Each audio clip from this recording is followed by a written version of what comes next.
Thank you for tuning into QUTV. I'm Chrissy Mueller. And I'm Melissa Weed. And today's top story is a QU coach who reached an impressive point in his career. Head soccer coach Jack MacKenzie reached his 500th win on October 3rd. The big win was against Kentucky Wesleyan with a score of 4-0. MacKenzie is only the 10th coach to reach this milestone. His record is the 6th highest out of all active coaches. MacKenzie has a record of 500 wins, 249 ties, and 71 losses. MacKenzie is very thankful for all who have helped him throughout the years. Accomplishing 500 wins is quite a milestone, but I realize that you don't do those kind of things by yourself.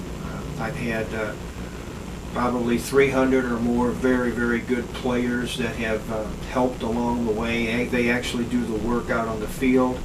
I've had tremendous assistant coaches over the years and the support of the university.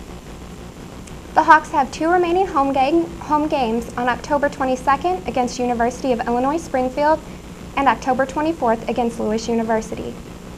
Earlier in the week, I spoke with Jessica Raines about Peers to Peers, an organization on campus you might not know much about. I'm Chrissy Mueller of QUTV, and today I'm speaking with Jessica Raines. She's a student assistant for Peers to Peers, and she's just going to give us a little bit more information on that. So Jessica, can you give us just a basic overview of what Peers to Peers is? Peers to Peers is a student organization on campus that's run by the Counseling Center, and we just promote the overall wellness and safety of students on campus. Okay, so in the past, what events has Peers to Peers been involved with? In the past, we've done the root beer kegger in October and the mocktails in the spring. Okay, and I hear that just a few days ago you did a depression screening. Could you tell us a little bit more about that?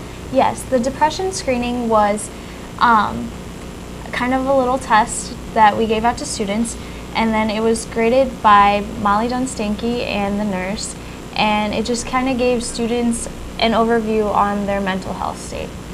Okay, well that sounds like it's very helpful. What other events are you looking forward to putting on this year? We will be doing the root beer kegger in October on the 28th, and we will have root beer pong, which will incorporate little alcohol facts at the bottom of the cups. There will also be the root beer keg and a pumpkin painting contest that is also being put on with students in it. So if students on campus are interested in helping out with Peers to Peers, what can they do to get involved? To get involved with Peers to Peers, you can contact me or Jenny Logan, who is another Peers to Peers assistant, or Molly Dunstanky, who runs the Counseling Center. Well, thank you so much for your time today, Jessica. That's been very informational. This past Friday, the Quincy University Theater Department brought a resounding close to The Big Read. The celebration ended with a performance called All That Jazz, The Final Party. The play was written by QU lecturer of theater Connie Phillips and had highlights from Quincy Community's Big Read selection, The Great Gatsby by F. Scott Fitzgerald. The Big Read on a national level is not over. It is a program of National Endowment for the Arts, designed to restore reading to the center of American culture and incorporates 75 communities. It started in September of 2010 and will end in June of 2011. For more information about the Big Read, visit their website via the web address on your screen. Students' opinions were gathered via a survey recently on how to improve campus dining on the weekends. While some changes were made, students still have strong feelings about these changes. Well, I don't like brunch being inside the Hawks hangout because the space is too small.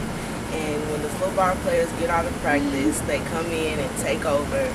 The lines are really long. But for the rest of the campus, it's not such a good idea because they only still get till 1, and for people to get up early, there aren't a lot of people here right at 10. But there's not enough tables, so it's very crammed in there, and the lines tend to be very long. So I'm not a big fan of it. I liked it in the caf a lot better. The hours for brunch were formerly 11:30 a.m. to 1 p.m. and have been extended to run from 10 a.m. to 1 p.m. This marks the first year since 1987 that QU has had a junior varsity football team. The team is off to an impressive start as they stand undefeated. The junior varsity team is coached by Leroy Foster, a first-year coach at QU. He is also the defensive coordinator for the varsity team. The JV team was put in place to give the players a better understanding about how QU football works. Head coach Leroy Foster tells us how he feels about the JV team, how they've been successful, and what the future holds for the junior varsity program. The tribute, the desire, they're young, they're pups, so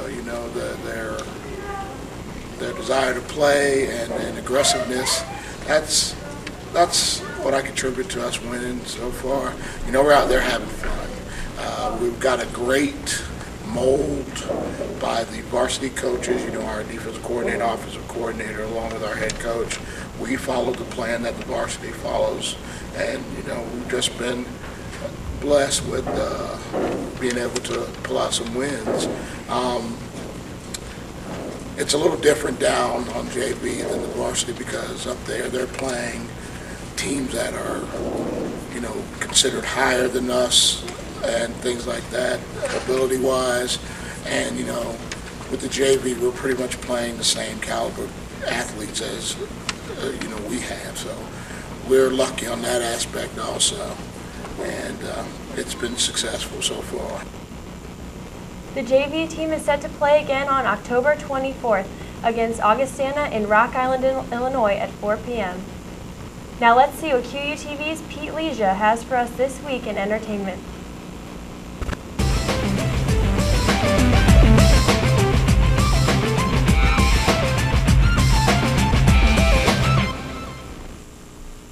Welcome, ladies and gentlemen, boys and girls, to QUTV's newest segment, Viral Video of the Week. I am your host, Pete Leja. This week we have a Colorado Rockies commercial where Dexter Fowler gives Todd Helton a lesson in technology. And Todd Helton in turn replies, "Just because you can doesn't mean you should." Hey guys, Trace just posted the lineup. Yeah, Shelton, we already saw it on Twitter. Thanks though, we're good. You saw it on what now? Twitter. What the heck is a Twitter? It's, you post what you're doing. Like right now, I'm chilling with Todd. Like you tell people your daily schedule? Yeah. Who cares what you're doing? You're basically still a rookie. Colorado Rockies have made a series of these commercials. If you'd like to view more of them, you can visit the YouTube user on your screen. From QTV News, I'm Pete Leja, inspiring greatness since 1989. I'll have another video for you next week. For this week's Club of the Week, we focus on QU's young actors and actresses. BSSM, or Brother Sun Sister Moon, is a drama club organized by the students and overseen by Connie Phillips. The group usually does fundraisers and improv nights over the semesters, all while preparing for a fall play. This semester, the group decided upon Neil Simon's Rumors. Coming up in the next month, several events are planned, including their yearly Halloween dance and a bake sale. If you want to get involved, the group welcomes anyone interested in the theater department of QU. Their meetings are every Friday night at 7 p.m. in Francis Hall, room 206. Thank you for watching QUTV. This week's QUTV episode. Check back next week for more updates on campus news. Have a great fall break from QUTV.